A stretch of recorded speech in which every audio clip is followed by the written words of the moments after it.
আমি তীব্র নিন্দা এবং প্রতিবাদ জানাচ্ছি।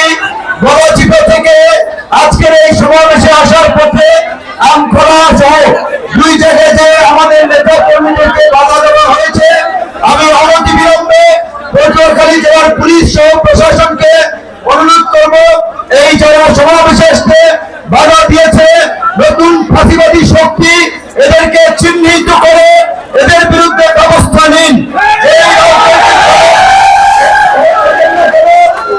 আপনারা এই ধরনের ফাঁসিবাদী আচরণ যদি করেন, আপনাদের পরিণতি আওয়ামী লীগ ছাত্রলীগ যুবলীগের মতো হবে।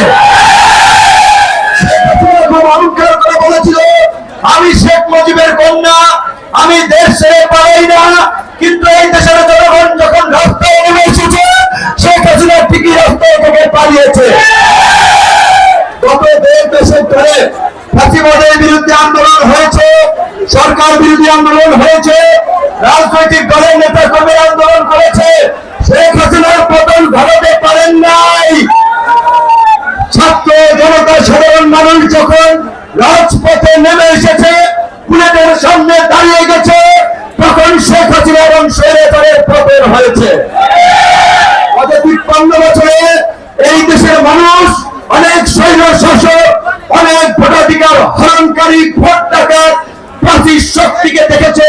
পরিষ্কার কথা, এই দেশের তরুণরা বারবার রক্ত দিয়েছে, জীবন দিয়েছে, কিন্তু আগামীতে এই দেশের তরুণরা কারো ক্ষমতায় সিঁড়ি হওয়ার জন্য রক্ত দিবে না, জীবন দিবে না।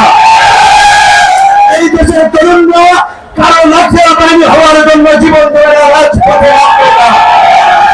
এই দেশের তরুণরা আগামীতে নতুন বাংলাদেশ বিনির্মাণ করার জন্য, নতুন রাজনীতি প্রতিষ্ঠা করার জন্য, নতুন ভাবে নেতৃত্ব দেওয়ার জন্য সংগঠিত হচ্ছে। পরিষ্কার কথা, এই যে আমরা রাষ্ট্রের কর্তৃত্ববাদী আচরণ আমরা গত বিগত সরকারগুলোর কাছে দেখেছি, আমাদের বিচার বিভাগ, আমাদের প্রশাসন, এমন কোন প্রতিষ্ঠান নাই যেটাকে আমরা জনবান্ধব বলতে পারি।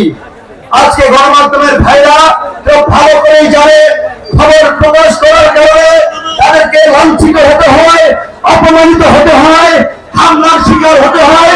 কাজে এই যে স্বাধীন সাংবাদিকতার পথ, এইটাও নিশ্চিত করতে হবে।